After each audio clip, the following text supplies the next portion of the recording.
So remember last Saturday I said that I was going to start this 30-week journey of learning how to direct again. So what I did was I picked up The Film Director's Intuition, and this is a book written by Judith Weston. It's an older book, but I think it has a lot to teach us. This week what I'm going to do is I'm going to be focusing on the first chapter. My name is Anthony Epp, and in case you don't know me, and if you're here, you probably like me, passionate about trying to get into directing.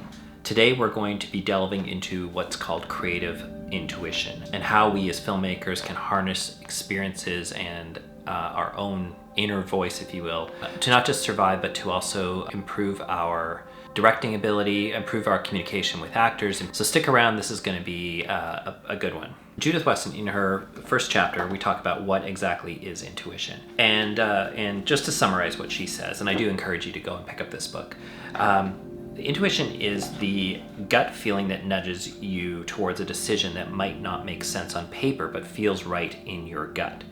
It's seeing the potential in an awkward audition that nobody else notices, or deciding to reshoot a scene differently at the last minute because something just doesn't click. And so the takeaway lesson from this section of the book was to trust my gut. More often than not, the inner voice is the culmination of all of the experiences, knowledge, and understanding of storytelling. The next section is the comfort zone, intuition versus the comfort zone. So let's talk about the comfort zone.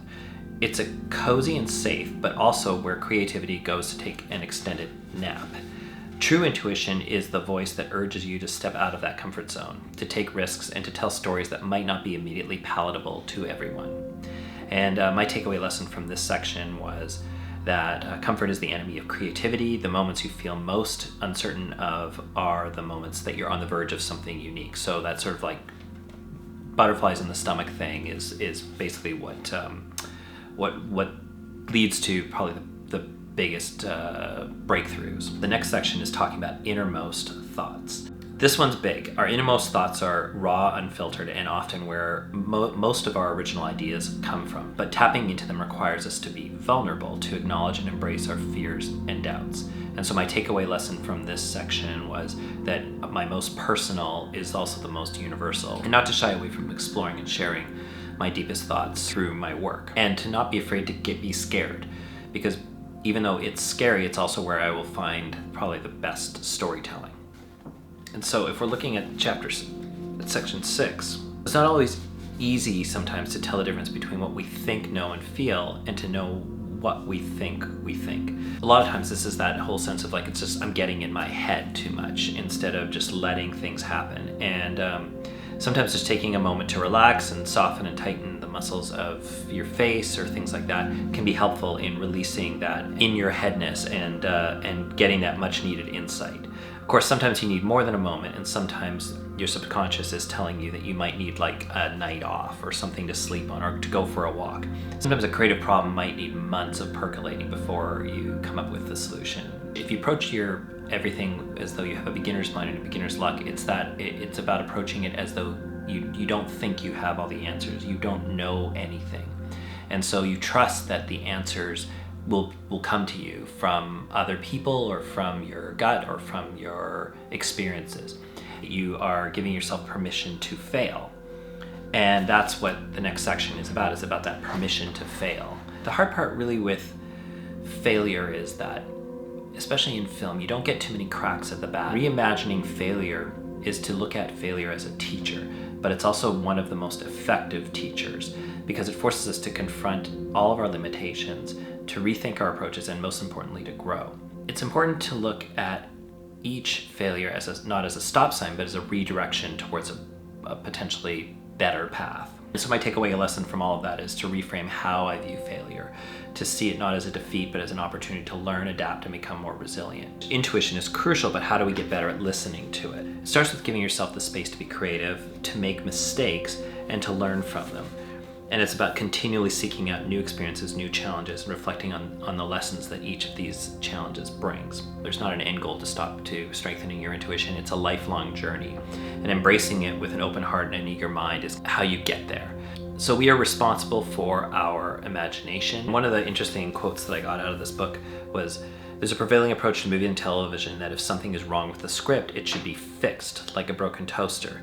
And according to Judith, the idea of fixing turns the creative process into a mechanical one. So it takes away the idea that the approach is wrong. And what I think she's suggesting is that we reimagine it to go back to square one with these kind of questions like, what truth is in front of me that I didn't see before? What is the thing that I'm trying to say or accomplish? And how can I express it more simply and more truthfully, rather than looking for a formula fix to a problem? Wayne Gretzky he didn't see chaos on the ice. He saw patterns, and he saw dots on the ice. Like the players were all dots on the ice, and what their movements were creating patterns, and they would create a series of choices for him where he was going to skate next, or where he was going to go next, or how fast he was going to go, or what he needed to do to be in the right position at the right moment. And it's about taking the process and turning everything into a series of choices. Intuition is taking us beyond the normal limits of hard work.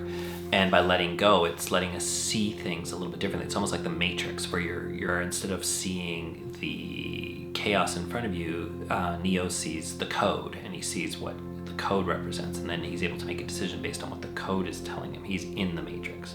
I guess the question is, can any of this be taught? And there's a great quote by Sidney Pollack in the book. Directors cannot tell the difference between a fake bit of behavior and a true bit of behavior they have no business directing. It's not something that can be learned. You have to know the difference between truth and fiction. And how do you teach somebody the difference? You can't.